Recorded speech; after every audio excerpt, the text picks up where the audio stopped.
What's good, y'all? My name is Trillakay, DJ Trillakay. Woke up this morning, feeling divine. I step outside, I got the sun on my side. I got success on my mind. I hope that you see the sign. I'm in my God body. Can't a thing stop me but God's body. Welcome back. It's the Unpleasant Thoughts, back with another interview. I'm your host, Shampoo, aka Big Shampoo. It's your boy Slider, got no lie. We got a very talented guest with us today. She's a DJ. Yeah. Introduce yourself, tell them where they can find you, and I'm gonna say you short, so tell them what else you went to. What's good, y'all? My name is Trillakay, DJ Trillakay. You can find me on Instagram, Twitter, Trillakay_. Trillakay.com. I DJ, I sing, do a little bit of rapping, do a little bit of beat making, manage some venues in DC, from Northeast, and yeah. You got an artist in the building. Yeah. For sure. Creator. Right.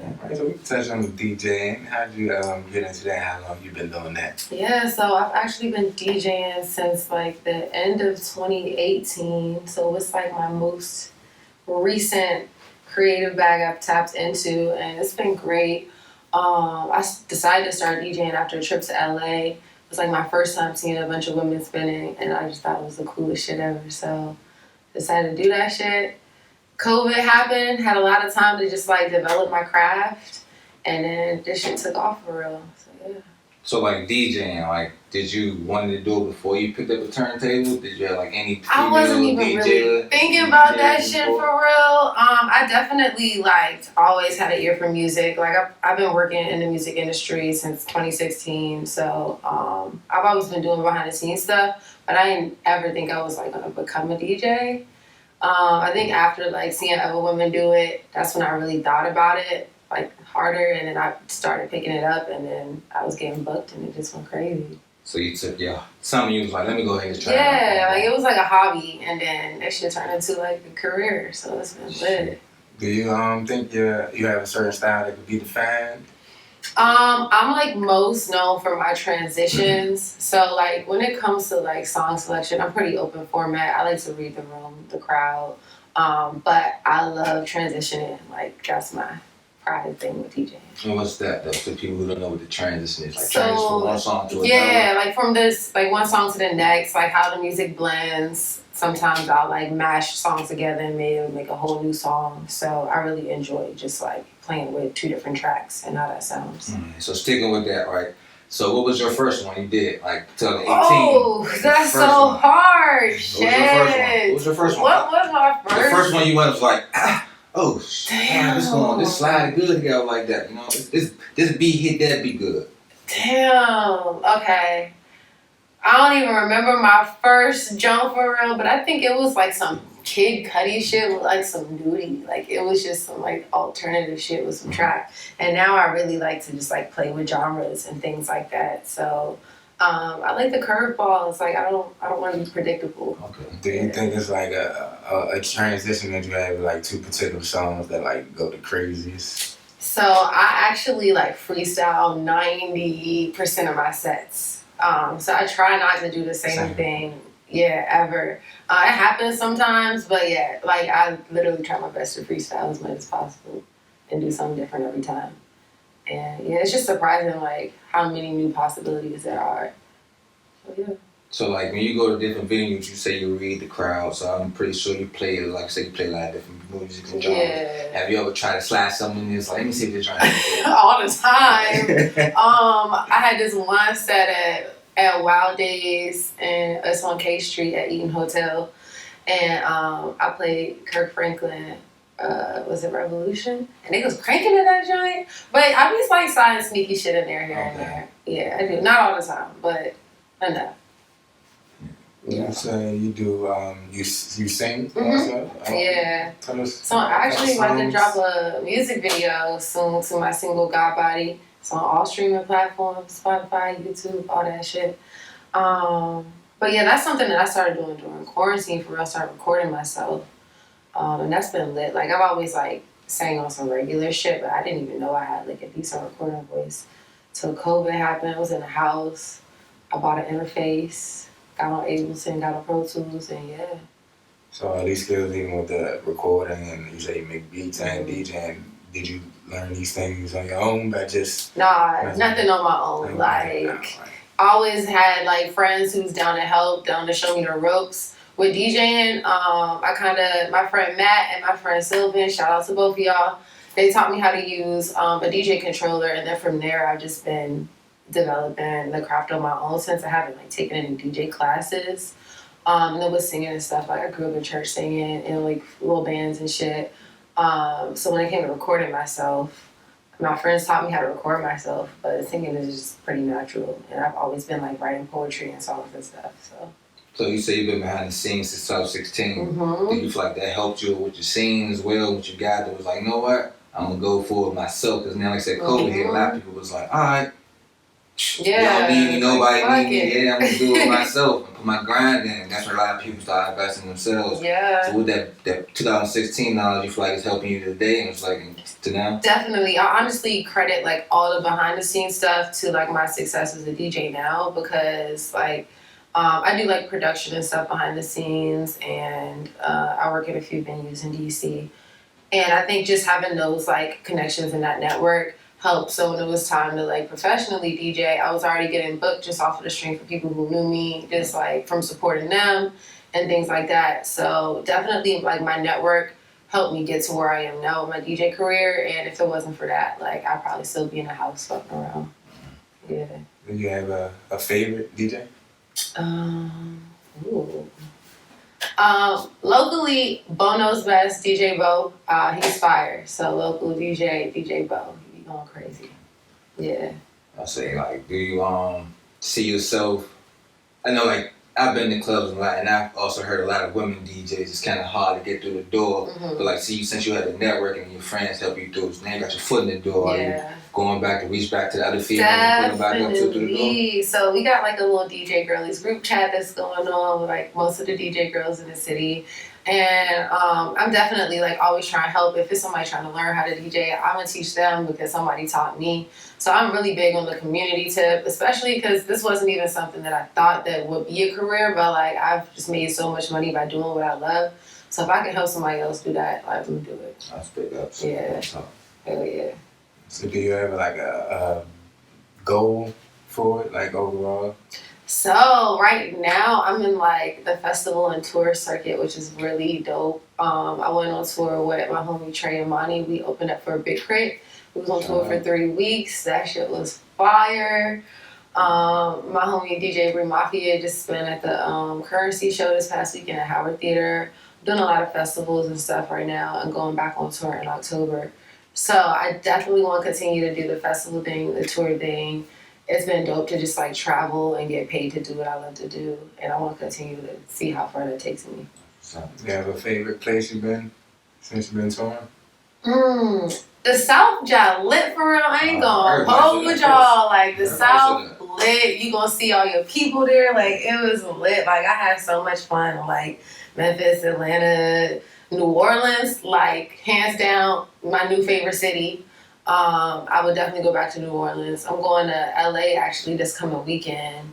But I DJed out there before, so this will be like my second or third time spending time. And why New Orleans? Like it's the food, the festival, the everything, people, the culture. like literally everything. Like, and then that's like the one place in America that don't really feel like America. Like it feel like a different country, low key. So, but yeah, definitely the vibes, like the people amazing and the food, yeah, everything. Can you give me like the journey on like the first venue until now? Like you remember your first venue, you probably went there and was like, oh, I'm about to be in front of people. So my first gig ever, it was my homie Black Ranger Music. It was his listening party. This was like February 2019, I think. And he asked me to spin for his listening party. So I really just fuck with how my friends have been like always supportive of me from jump. I was on my little baby ass controller. Didn't have all the right chords. I'm like so nervous, cranking in a little corner. But yeah, from there to now, like I still DJ sets for my friends who want me to spin for them, still do listening parties, all of that, showcases, and just try to show love when I can. Like, it's not always about you as a DJ as well. Like, I appreciate when I'm like the headliner on my set, but I really love supporting my friends too. You really don't hear a lot of that out in the city. I know. Be real with you. A lot of people eat out in the small city. Like they gotta be competition because you're doing the same thing. Yeah. But that's something that I've been learning on the road too. Like, they show mad love out of town. And like, I appreciate that, like, when I'm here too, they show mad love. But the momentum has definitely been going because out of town they show love too. So it's been vibes. Any sets you got in front of anybody was like, oh shit.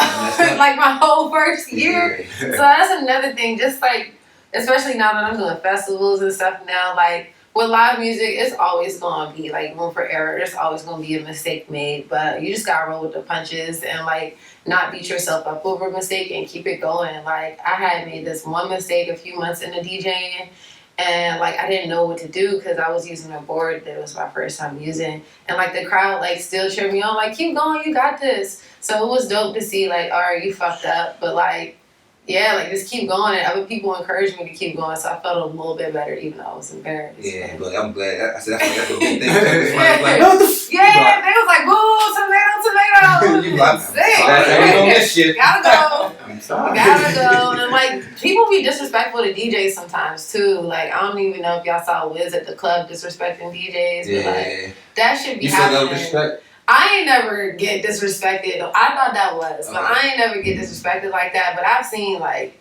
artists like disrespect DJs and shit before, and like, I'll pack this shit up, and y'all can play your own music if you gonna start disrespecting people. That's how you kill the whole club though. Yeah, People play the music. Exactly. Put your phone on that bitch. Yeah. As long as that don't happen. If that happen, I might have to pack up.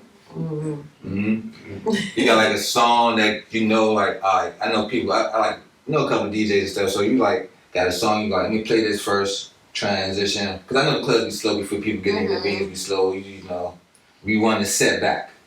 Nah, not unless I got like a 3-4 hour set. Okay. I might play something more than once. But if it's like an hour or two, I ain't running shit back. But I don't know, I have before, and like, some people might make requests. What I will say is we hate requests. I hate requests? No, don't request nothing from the DJ. I seen you just go, oh, the security, I did security in the club. People like, I'm telling you. Yeah. I don't want no requests. I'm like, I understand, bro, but you know they're gonna come. Yeah. I can't push them away from the screen either. So it'd be like, yeah. Like, out of every like 10, 15 requests, there's one good one. Like, every time. So. I don't know. I feel like the DJ, I respect it, right? But the DJ not. Yeah, like, and if they're not vibing, that's why it's important to read the room too. Because some DJs just gonna play what they want to play, or like they'll plan a set, so it's no room to read the room because your set is already planned. But that's why I like the freestyle, because sometimes I might plan something and then I get there and that's just not the vibes. Because I've been to like a reggae party and the DJ was playing like all hip hop and he went off. I was like, man, you know, just got it on. They about to kill you in here. They paid you to play their music. That's hilarious. You playing what you want to play and stuff like that. But I also seen people try to take over the DJ and like, keep playing, play this one, play this one. Like, I let that person do their job as well. Gotta be a balance. Yeah. Gotta be a balance. And I always ask, like, before I get booked, I'll ask, like, is there a certain vibe you want? Is there certain songs you want me to play? Just so I'm not surprised when I get there. You ever had to do like uncut and clean version? Yeah, so when I first started spinning, I didn't have a lot of clean music, but now like a lot of the like corporate shit, you gotta have clean music. So I had like a 4-hour gig where I had to play all clean music. And I definitely, there was a few tracks in there that was clean, but overall, I was still good. Yeah. I feel like sometimes you be like, what? I can't get the vibe of the It don't sound the It's same. different. Yeah, I listen to certain tracks on the radio. Yeah, it's like, what? Why do I do that? I play five. The song sound 10 times. Yeah, the whole sentence You know, when with you 5 start to words. get older and Facts. you listen to the music and you say, this song sound way better than it did on the radio. Facts, yeah, we tracks like that. Now you got a like a favorite part of DJ. You know, some people might like the crowd, some people just might like how they feel when they mixing or whatever. You got like a favorite part of it. I I know you probably love it all. do, but shit, let's see. I would say like festivals and clubs be the most lit for me. Like I really enjoy like seeing people party and have fun and dance. Like if you're not dancing, like why are we out? Hey, what was your first festival? Oh, first festival. Oh, it was actually American University has a festival called M-Fest. I heard that. And yeah, that was my first festival ever. I DJed for M-Fest on some local shit. And then everything else really been out of town for real. I've had a few other ones here, but yeah. That's all right. Yeah, do you prefer, like, I know DJ everywhere, do you prefer like a certain vibe, like a college party? Because you know, you don't The party. college kids on And then you got the clubs, you people, like say like some down urban Yeah. club, maybe be dancing, they just be getting turned up and that trying to chilling sometimes.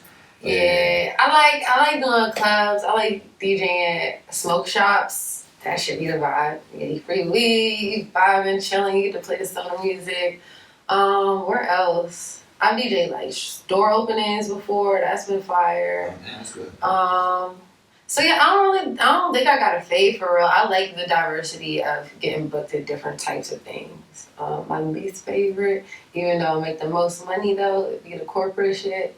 Because it got to be clean and it's just this, that. But other than that, I like all the gigs. That's one thing about growing up as a person who just hear the word DJ. It's like, all right, you don't really think DJs go to this and do this and do this and do that and do that and go do all this technically, which is engineering and sound waves. So you kind of like a scientist on the damn board. Nah, dead ass. And I've learned so much other things outside of DJing. Like I've learned how like the sound engineering stuff, and it's helped me with production because sometimes you gotta set your own sound up. There's no soundman in there, all of that. So I've definitely learned a lot outside of DJing from just DJing. Have you ever kind of like wanted to incorporate one of your musics, one of your songs in your sets? Have you ever done Oh, I that? have. Okay. I'll say, I was Do you perform your song? Yeah, I don't perform super frequently because I don't be kind of shy when it comes to performing, but not when DJing. I don't know, it's weird. I don't know. But definitely, like, I'm on a lot of tracks with my homies too, so whenever they got, like, a set and they ask me to come out, I'm going to do that shit. But I definitely throw my music in my set. One of my motivations to start making music too as a DJ is, I don't know if y'all know, but Ludacris actually, like, broke his own music. He was a college DJ, and, like, he broke his own shit by spinning his own shit. So I was like, yeah, I'm gonna do that. And it's honestly been working. Like, it's been fire. I always break my friends' music. Like, I always tell people, like, send me music. I'm gonna put that shit in my library. So That's what's up. Because I feel like a lot of DJs really don't break artist songs no more. It's usually like, let me grab it from the radio. Yeah. It's not like, not even homegrown. Like, you can't go down the street and get somebody's music and they don't really put it out there. I'm like, Right. people like, oh, they not known enough. Well, make it. That's your job. You the connection. You the piece now. Like, you always get the feed going. Like, if you don't play that music, then the crowd, you know what I'm saying, will never hear it. But if you play that music, the crowd hear it, you get an opinion. You get a, yeah. So that's what I be telling my homies. I'm like, we just gonna play this shit and we gonna see what they fucking with. They go and they stop, then you know it's not the music. Right. Not playing that one again. You just gotta be ready for the reaction. Facts. Definitely be doing that market research for sure. Yeah, but I feel like that's a great vibe because when you sneak your own music in there, you be like, damn, it's a reaction. Like, then you got people saying, who's this? You like, That's me. Yep. me. Yep. I did a mix for DTLR Radio when they were like airing it through all the stores in the US, and I snuck my song in there. So I know somebody somewhere in the last state heard that shit. Yeah, shit. That's all right. That's what they like it sometimes. In other states, it's probably take all day before here. I'd be mad though. Yeah, it's kind of like most people are their biggest critics though. So you always think when people think your own neighborhood is a way bigger world. And then when you go international, it's really international. Have you been overseas with your DJing? Yeah. I haven't, not yet. Definitely during quarantine though, I had a few virtual gigs. I had a virtual one in South Africa and one in Paris. How that work? So like, there was like these brands from those respective areas. They individually reached out to me to do a mix and like send it to them, and they aired it on their like radio and stuff. That's tight. Yeah, so I'm hoping to very International soon, DJ. get a gig That still counts overseas. as international. That's international DJ. So I'm hoping to physically have a gig overseas soon, but and I've done one in the UK too, virtually. But yeah, for right now, just some virtual international. So what would be like on your first places you were on Tokyo Travel International? Ooh, damn. My homie Bass, she be spending it in the UK, so definitely the UK, and I want to go back to Barcelona, Spain. I want to do some shit out there. It's Yeah, lit. they gonna see people dancing. Yeah, they dancing beautiful, like everybody beautiful out there. Yeah, it's vibes. So yeah. fly shit out there. And definitely want to go to Africa too. One of my homies, he be spending in Africa. That shit lit. Have you ever had like a DJ? I'm not like a DJ. I'm an artist that you want to help build their music more. Like I see a lot of DJs, you know, kind of like, this is my artist. You know, well, I'm his DJ. We working together. We got a brand. Make sure I'm gonna break every song. You just make sure you show me, bring me every set. We just network. Yeah. Have you thought about that? Yeah, my homegirl, Baby Callow, she from Baltimore. Shout out Baby Callow. Shout out Baby Callow. Definitely be playing her music all the time. Like, yeah, she one of them people. She be putting me and my homie Bree on. We DJ for her at South by Southwest this year and last year. So yeah, always gonna play her shit during the set. So what do you see yourself like in the next 5 years? Because for me, like, you just knowing that the 2016, it hasn't really been the 5 years you put the work in. Yeah. But what I can see right now, you put the work in. Just hearing the stories, that's a major turn. Like, what's your next 5 years looking like for you, no matter? What's your goal? Travel. Definitely want the international gigs, just to be on the move travel-wise.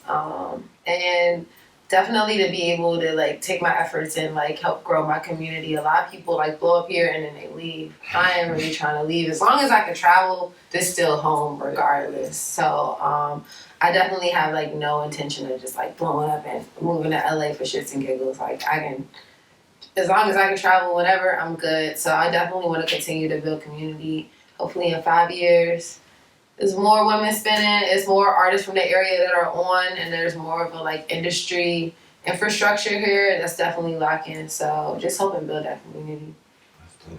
Do you have like a dream gig or festival that you like? I want to do that.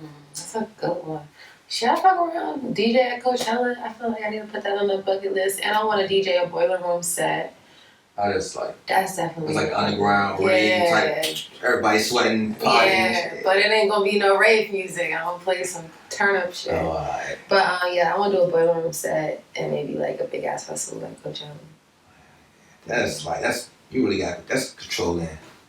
Like, Yeah, but I've learned so much. Like, the bigger the audience gets, I've learned so much. Like, it's not about me. Like, okay, you have a good taste in music, but you really have to develop your intuition and just, like, understand what people want and have that foresight, or you're not gonna say you're not gonna be that successful, but your success ties into other people, and if you can relate to other people better, you'll probably be more successful. I got a what if question for you, right here. All right, back. Yeah. Let me get it. Bring sister, right? So, you already on the up and path from your DJ, you already going up. So now what if your music takes off? See, I've been thinking, that's why I don't really be trying to do too much. What if it hits though, you know?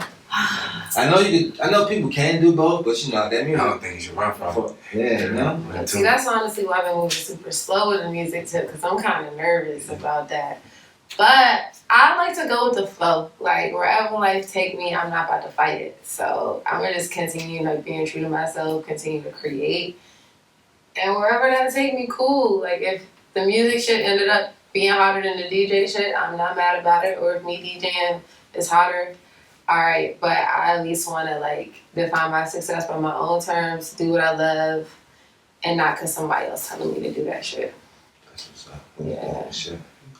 Yeah, that's a tough one. I don't know. I know, because like, there's choices in life. Yeah. It's good choices though. Yeah. They both good choices. Yeah. Like a lot of like, you know, Ludacris had to do the same thing. I ain't feeling no more. Yeah. I'm gonna do whatever is secure. Where the money reside? There's money, baby. You turned that Yeah. to All that. Do you act interested in that? I haven't acted any role besides myself, but I've done like some commercials and stuff, if that counts. I mean, more than that. I watch commercials. Yeah. I've never been in one. Like I say, I've been in a commercial or two. I've been in like 2 ads, so I mean that, but I haven't done any like short films or anything like that. But I'm always down to like try shit out. I don't like to like block myself from shit. Yeah, say I won't do it. I'm gonna try it and then I'm gonna let y'all know how I feel about it. I feel you. Yeah. But I know what? Look at me on the camera. I don't think Right? Because I wouldn't know if I ain't tried to DJ. I wouldn't even know if I liked it. That's that's amazing though. You went from 2016 to now 2022, and that's 6 years of grinding. You traveled and you've seen, you experienced things in your life. And we actually had heard your name. Was like, oh, she's from the city. Let's go ahead and let's look her up. Let's go ahead and figure out who she is. Thank y'all for tapping in. Absolutely. Thank you for coming through. Say, you let them know how to find you again. Let them know to introduce yourself into the world again and listen to your music. First key. Once again, I'm DJ Trillakay. You can find me at trillakay.com, on Instagram at trillakay_. That's a KAY on the K. On Twitter at DJ Trillakay. And yeah, be out here. You can find me on Spotify, YouTube, SoundCloud, my website, in LA, in New York, wherever, on the map. International, on the map. If you got music, send that shit to djtrillakay@gmail.com. Throw your shit in rotation, just make sure it's mixed and mastered. And yeah. See how the crowd feels. Yeah, see how the crowd feels. And where do you get the name from?